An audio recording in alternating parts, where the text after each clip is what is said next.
Olá, meninos, tudo bem? Então, eu vou gravar a aula de hoje. Na aula de hoje, nós vamos conversar sobre as formas jurídicas de uma empresa, de uma atividade rural. Então, o que é uma forma jurídica de uma atividade rural? A forma jurídica da atividade rural nada mais é de que forma que um produtor rural ele pode se caracterizar aí como uma empresa, ou então, de que forma que um grupo de produtor rural vão ter uma sociedade rural, né, uma empresa que é caracterizada aí como uma sociedade rural, ou ele pode ser uma empresa, um único produtor rural, ele pode ter uma empresa individual, né? Em vez de fazer toda a comercialização, a compra e a venda com o número do seu CPF, ele vai ter aí um CNPJ, tá bom? Então, nós vamos entender de que forma que nós temos as formas jurídicas, ou seja, de que forma que uma atividade rural ela pode ser caracterizada como empresa, beleza? Vou compartilhar aqui com vocês o meu slide. Mas antes da gente começar a falar sobre a nossa forma jurídica da atividade rural, nós vamos falar primeiro sobre a atividade pecuária, sobre o exercício social da nossa atividade pecuária. Então, na aula passada, eu falei sobre o exercício social da atividade agrícola, tá? Que a gente viu que ele é finalizado no dia da colheita, quando terminou de colher. Então, o soja, o exercício social, ou seja, o período em que nós vamos fazer toda a contabilidade da atividade, ele vai se dar no dia em que nós começamos a cultivar a terra para começar a fazer a plantação do nosso soja, tá? Então, comecei a cultivar a terra, iniciou a nossa contabilidade, tá? O lançamento de cada uma das despesas, de cada uma das receitas, entrada de dinheiro, enfim, dos investimentos que a gente está fazendo durante esse tempo, e vai finalizar esse período depois que eu terminei toda a minha colheita. Terminei a colheita, eu finalizo o período, tá bom? O que é isso, pessoal? Esse exercício social, ele vai nos dar base para a gente tomar decisão e para analisar de que forma que foi o desempenho econômico dessa atividade. Então, soja, vamos dizer assim. Quando a gente fala da atividade pecuária, nós vamos pensar aí quando é que nós iniciamos todo o processo para que nós tenhamos aí o nascimento dos nossos bezerros. Então, quando nós iniciarmos esse processo, e o fim desse processo, ele vai ser quando? Ele vai ser quando nascerem os bezerros ou quando os bezerrinhos fazerem o desmame. Então, ele é bem parecido com a atividade agrícola. O exercício social, ou seja, a contabilização, o registro de todos os gastos, de todas as entradas de dinheiro, né, ou de receitas que a gente chama de receita aí, na contabilidade, tudo aquilo que nós recebemos de clientes ou recebemos de terceiros aí. Tudo isso nós vamos contabilizar, diante de um período. Então, aquele período que nós começamos a trabalhar aí, para que nós tenhamos depois o nascimento dos nossos bezerros até o dia que eles nascer ou fazerem o desmame. Quando eles fizerem o desmame, encerra-se o ano social e a gente vai analisar quanto a empresa teve de desempenho econômico financeiro em relação aí a essa atividade de pecuária, tá bom? Aí temos que frisar que tem algumas empresas que elas planejam lotes de nascimentos, tá? Então, elas planejam devido a N situações. Essas empresas que planejam esses lotes de nascimento, elas conseguem fazer o exercício social bem correto, tá? Bem dentro aí do esperado aí. Elas começam a desenvolver todo o processo até ter o nascimento desse lote de bezerros, enfim, tá bom? Agora nós vamos falar sobre a diferença das formas jurídicas que existem para a atividade rural. Então, existem duas formas jurídicas que a gente chama, que é a pessoa física e a pessoa jurídica, tá? Então, vamos falar primeiro da pessoa física, que é a mais comum no Brasil e que tem a maioria dos produtores rurais, eles utilizam essa forma jurídica, que é a pessoa física. Forma jurídica que é a pessoa física, ou seja, eles trabalham no próprio CPF deles. Isso porque eles querem, prof, uma cultura do Brasil utilizar o CPF como principal forma aí de desenvolver a agrícola? Não, não é uma cultura, não é cultural, vamos dizer assim.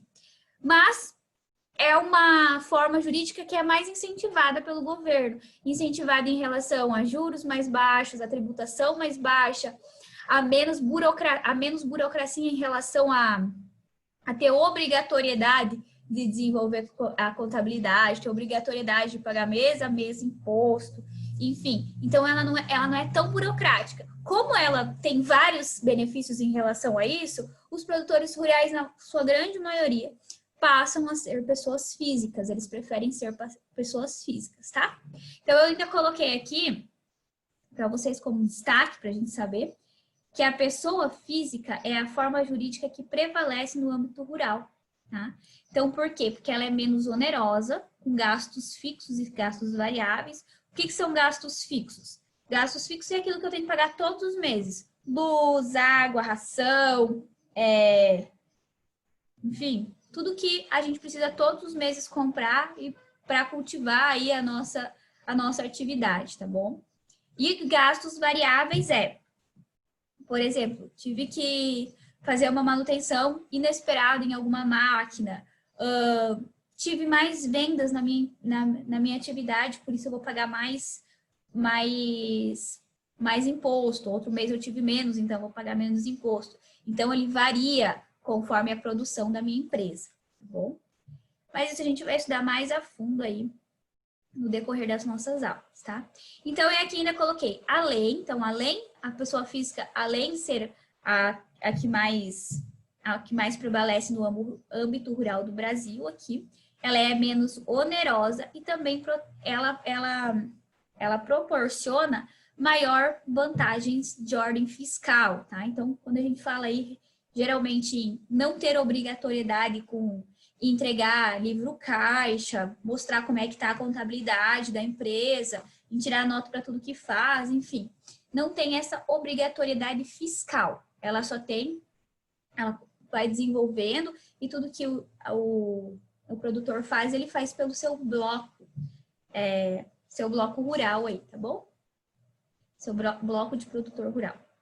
As pessoas físicas tidas como pequeno e médio produtor rural não precisam para fins de imposto de renda. Então, toda vez que eu falar que para fins de imposto de renda, pessoal, vocês remetem isso a uma legislação, tá? É uma lei, tá? Para fins de imposto de renda, fazer escrituração regular de livros contábeis. Ou seja, não precisa todo mês fazer escrituração regular. O que faz? Faz lá na época, daí esses pequenos e médios produtores rurais, eles fazem lá na época do imposto de renda um livro caixa para analisar todos os custos menos, todas as receitas menos os custos que eles tiveram para a produção daquela atividade, tá bom? Então, essa é uma forma jurídica a mais ampla e com mais benefícios que nós temos aí para a atividade rural.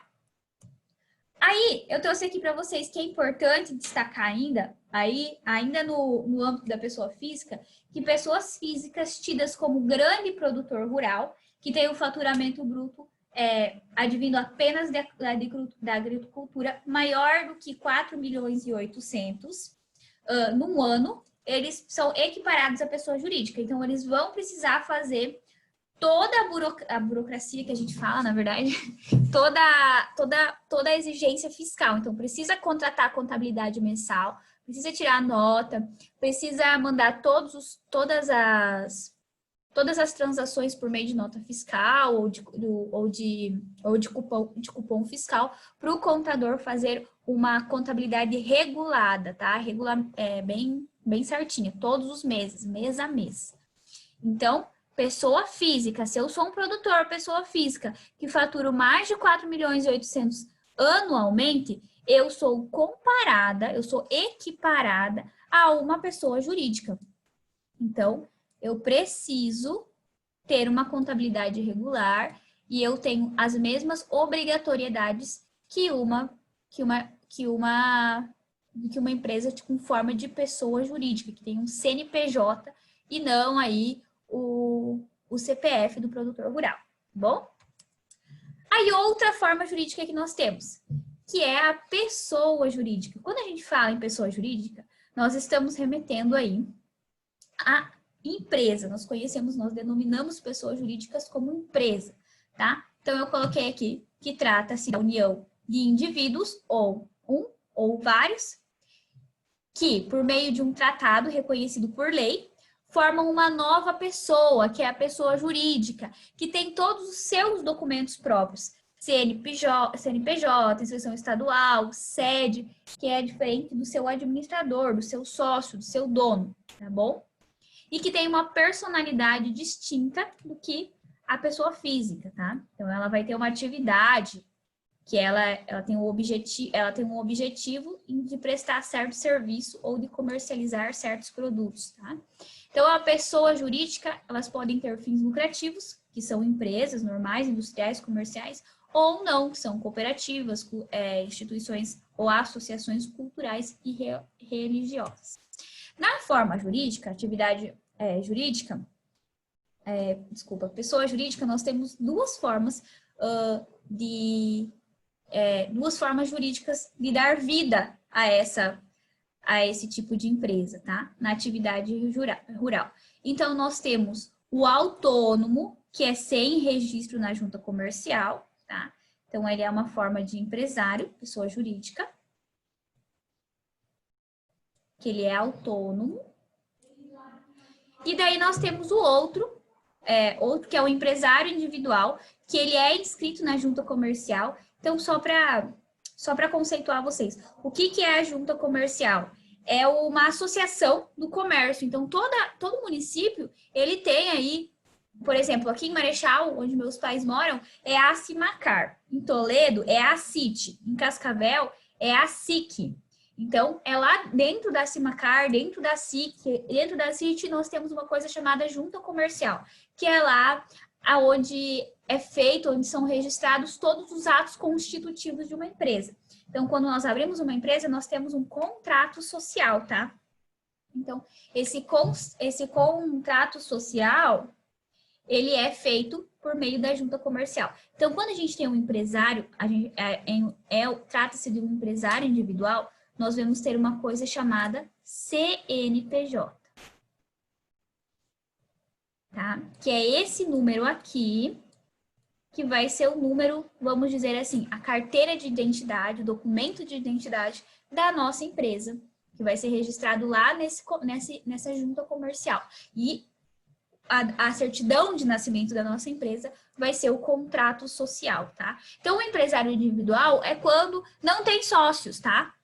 Ele é uma única pessoa, por exemplo, eu tenho uma área rural, vou plantar soja, eu não quero ser autônoma, eu não quero fazer no meu CNPJ e depois declarar só no meu imposto de renda. Eu quero ter o quê? Eu quero ter a minha empresa, não quero vincular só tudo no meu CPF, eu quero fazer um CNPJ à parte, trabalhar naquele CNPJ. Então, eu tenho uma pessoa jurídica, que eu sou uma única dona daquela empresa, um empresário individual, não é uma sociedade. Eu registro toda a minha contabilidade, ela é feita em cima do CNPJ dessa empresa, desse empresário individual. Então, toda a compra, toda a contratação, a contratação aí dos serviços do meu colaborador, né? Ele vai ser todo feito em relação aí ao meu CNPJ, tá? Porém, esse tipo de empresa, ela tem que ter uma contabilidade correta, uma contabilidade regular. Todos os meses tem que pagar contador, tem que fazer todas as demonstrações contábeis mês a mês, ter a obrigatoriedade com o fisco mês a mês, tá? Então, essa é uma forma, para quem é dono sozinho e quer abrir uma empresa. A outra forma é uma sociedade empresarial. O que é uma sociedade empresarial? É quando nós todos, né? Nós 11, vamos falar assim, vocês, mas eu, temos aí um tantão de terra e juntos, para não ficar cada um fazendo o seu CPF, depois acontecer alguma coisa errada na nossa gestão, nós resolvemos abrir uma sociedade e tudo é feito na sociedade, depois a gente distribui os lucros, tá? Então, a gente contrata o contador também e abre uma sociedade. Também é feito na junta comercial, tá? Também é feito por meio da junta comercial. Na maioria das vezes, nós vamos ter um contrato social que lá vai falar que a Ana tem 20%, o Matheus tem 20%, o Léo tem 20%, o Gabriel tem 20%, o Daniel tem 20%, e depois, no final dos períodos, né, no final de cada período, de cada período social, a gente divide os lucros se houver, ou então divide o prejuízo, conforme acontecer. Então, aí nós temos uma sociedade empresarial e toda a nossa atividade vai girar em torno do CNPJ da empresa também. Novamente, tudo que for pessoa jurídica que tem CNPJ, como eu falei para vocês, que são essas duas situações aqui, é necessário ter contabilidade regular, então todos os meses precisa enviar todos os dados, todas as transações que nós fizemos tem que enviar para o contador, fazer a contabilidade certinha. E também vai precisar pagar imposto todos os meses, tá? Então não paga imposto uma única vez, igual é feito na pessoa física, que a gente faz aí por meio do imposto de renda, tá bom? Então, são essas três formas. Autônomo, sem registro na junta comercial, trabalho com o meu CPF, tá? Eu sou empresário pelo meu CPF. Empresário individual, eu sou sozinho, mas eu não quero trabalhar diretamente com o meu CPF. Eu quero abrir um CNPJ para todas as coisas da minha empresa eu jogar lá no meu CNPJ. Ou seja, eu, Ana, sou diferente do meu trabalho ali, que é a minha atividade rural, que ela tem um CNPJ que vai trabalhar tudo dentro desse CNPJ. E sociedade empresarial, que ela é um grupo de pessoas que abrem um CNPJ, tá? Uma sociedade, várias pessoas que investem dinheiro para daí começarem essa atividade. Beleza? Agora, continuando o que eu falei para vocês no slide anterior, a lei assegurará tratamento favorecido, diferenciado e simplificado ao empresário rural, ao empréstimo rural, quando a inscrição for do tipo autônomo. Então, quando ele for um produtor rural pelo seu CPF. Então, vai ter muito mais desconto em relação ao empréstimo, em relação ao financiamento, além de todos os benefícios que tem fiscal, ou seja, não precisar ter uma contabilidade regular, tá? E pagar imposto mês a mês sobre tudo aquilo que você vende da empresa. Então, tudo aquilo que você tira de nota, que você faz vendas, beleza? E daí ainda coloquei aqui embaixo isso mesmo que eu falei para vocês. Nesse caso, não haverá necessidade de contabilista e escrituração conforme legislação tributária. Beleza, meninos? Então, essa é a nossa aula de hoje, tá? Então, em relação aí... Deixa eu interromper aqui. Isso. Em relação aí às formas jurídicas, de que forma que nós temos uma empresa, de que forma que nós caracterizamos a nossa atividade rural como uma empresa. Então, pode ser autônomo, empresário individual ou sociedade, tá? A gente vai se aprofundar mais nos tipos de sociedade ainda, porque, por exemplo, nós podemos ter uma sociedade normal, uma limitada, como nós também podemos ter uma SA. A sociedade limitada, ela é a mais comum que nós temos hoje. Agora, a sociedade anônima, uma SA, é aquelas do tipo que não são compostas de pessoas, elas são compostas de ações e que depois eu posso negociar essas ações na Bolsa de Valores, desde que esteja tudo correto, que nós cumprimos com toda a regulamentação da CVM, tá? Então, é importante lembrar isso aí, que nós temos dois tipos de sociedade. Sociedade limitada, tá? Que nós temos aí uma sociedade pela qual nós podemos produzir, que nós somos sócios e que a sociedade ela é composta por pessoas, tá? Pelos sócios. Agora, quando nós falamos de uma sociedade anônima, já se diz o nome, ela não é composta por pessoas, ela é composta por ações. O ato de constituição dessa empresa, ele chama-se... Esqueci o nome. Estatuto social e não contrato social, como é de uma sociedade limitada, tá? Então, é um estatuto social. Então, ela tem aí algumas diferenças, tá? Que nós vamos tratar aí na próxima aula.